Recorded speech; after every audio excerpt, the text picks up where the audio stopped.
حضرت امام حسین علیہ السلام اسی لیے مکہ تشریف لائے کہ خانہ کعبہ جائے امن ہے، اور اسی لیے امام علیہ السلام کی جان کو کوئی نقصان نہیں پہنچائے گا۔ لیکن آپ کی جان کے پیچھے ایک ایسا سفاک دشمن تھا کہ جس نے آپ کو مکہ معظمہ اور کعبۃ اللہ میں بھی محفوظ نہ رہنے دیا، اور وہ وقت بھی آ گیا کہ جب امام حسین علیہ السلام مقام امن کو مقتل گاہ سمجھ کر چھوڑنے پر مجبور ہو گئے۔ مجبوری اس حد تک بڑھ گئی کہ آپ حج تک نہ کر سکے، اور قریب تھا کہ حاجیوں کے لباس میں یزید کے سپاہی حضرت امام حسین علیہ السلام کو طواف کعبہ کرتے وقت ہی شہید کر دیں۔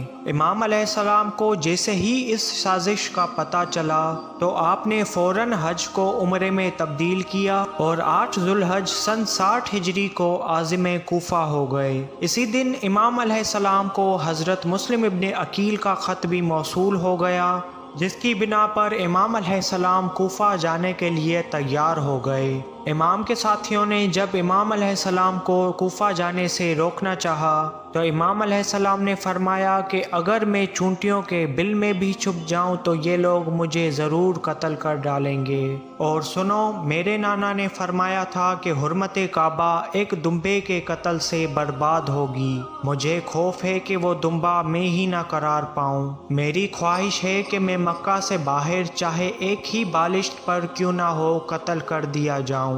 الغرض حضرت امام حسین علیہ السلام اپنے عزیز و اقربا اور جان نثاروں کے ساتھ مکہ سے کوفہ کی طرف روانہ ہو گئے۔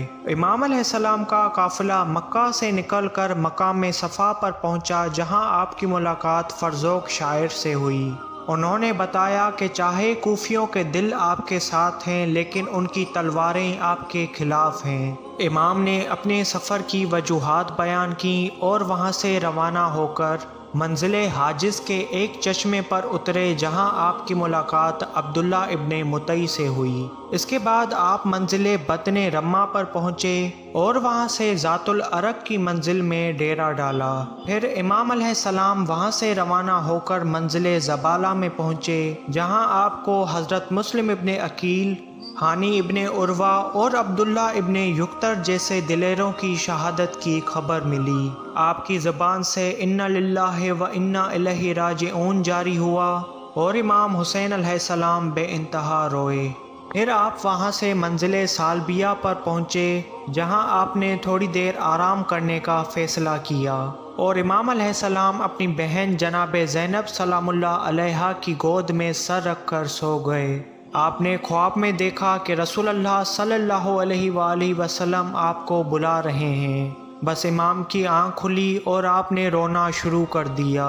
جناب ام کلثوم سلام اللہ علیہا نے سبب گریہ پوچھا تو آپ نے خواب بتایا۔ حضرت علی اکبر نے فرمایا کہ اے بابا، کیا ہم اکبر نہیں ہیں؟ تو ہمیں موت سے کوئی خوف نہیں ہے۔ اس کے بعد امام علیہ السلام وہاں سے روانہ ہو کر قبیلہ بنی سکون میں ٹھہرے۔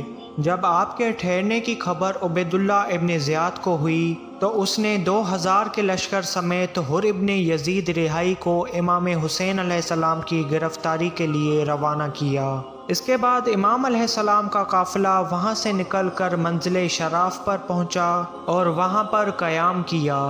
اسی جگہ آپ نے محرم سن 61 ہجری کا چاند دیکھا، اور آپ کی زبان سے انا للہ و انا الیہ راجعون جاری ہوا۔ رات وہاں پر گزار کر صبح سویرے روانہ ہو گئے۔ صبح سے دوپہر تک کی قافلہ سفر میں ہی تھا کہ اچانک ایک صحابی نے تکبیر کہی۔ لوگوں نے جب سبب پوچھا تو انہوں نے جواب دیا کہ مجھے کوفہ کی سمت کیلے اور خرموں کے درخت نظر آ رہے ہیں۔ یہ سن کر لوگ اس طرف دیکھنے لگے کہ اس جنگل میں درخت کہاں ہیں۔ تھوڑی دیر غور کرنے کے بعد انہیں گھوڑوں کی ٹاپوں کی آواز آنے لگی، تو امام علیہ السلام نے فرمایا کہ دشمن آ رہے ہیں، لہٰذا منزل ذو حشم کی طرف مڑ چلو۔ جب امام علیہ السلام کے قافلے نے رخ بدلا تو حر کے لشکر نے تیز رفتاری اختیار کی اور بالآخر آمنے سامنے آ پہنچے۔ حر نے حضرت امام حسین علیہ السلام کی سواری کی لگام میں ہاتھ ڈالا تو حضرت عباس علیہ السلام آگے بڑھے اور فرمایا تیری ماں تیرے ماتم میں بیٹھے۔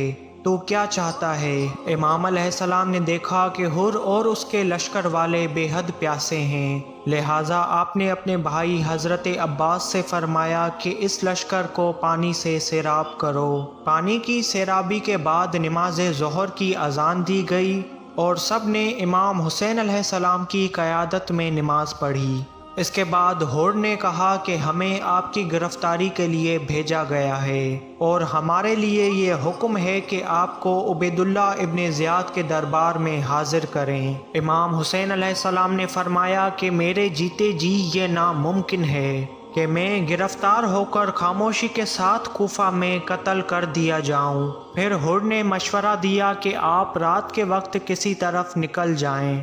امام علیہ السلام نے اس رائے کو پسند کیا اور اپنے راستے کی طرف چل پڑے، لیکن جب صبح ہوئی تو پھر حر نے قافلہ امام حسین علیہ السلام کو گھیرے میں لے لیا، جس پر امام علیہ السلام نے پوچھا کہ اب کیا ہوا ہے، تو حر نے جواب دیا، مولا کسی جاسوس نے عبید اللہ ابن زیاد کو آگاہ کر دیا ہے، لہٰذا اب اس کا حکم یہ آ گیا ہے کہ آپ کو کسی بے آب و گیا جنگل میں لے جاؤں۔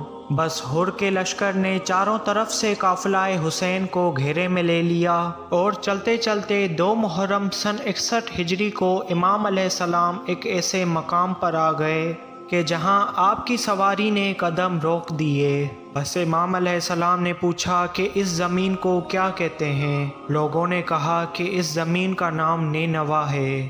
امام نے فرمایا کہ اس زمین کا کوئی دوسرا نام بھی ہے؟ تو لوگوں نے کہا کہ مولا اس زمین کو کربلا کہتے ہیں۔ حضرت امام حسین علیہ السلام کی آنکھیں نم ہو گئیں اور آپ نے فرمایا کہ اسی جگہ پر خیمے لگا دو، یہی وہ جگہ ہے کہ جہاں ہماری گردنیں کاٹی جائیں گی۔ بس جیسے ہی امام حسین علیہ السلام نے زمین کربلا پر قدم رکھا تو یہ زمین زرد ہو گئی اور امام حسین علیہ السلام کے اصحاب یہ دیکھ کر ڈر گئے۔ بس بی بی ام کلثوم سلام اللہ علیہا کے رونے کی آواز بلند ہوئی تو امام حسین علیہ السلام بہن کے پاس آئے تو بی بی نے پوچھا، بھائی جان یہ کیسی زمین ہے کہ اس نے ہمارا دل دہلا دیا ہے؟ تو امام علیہ السلام نے فرمایا کہ یہ وہی جگہ ہے جہاں پر ہمارا خون بہے گا۔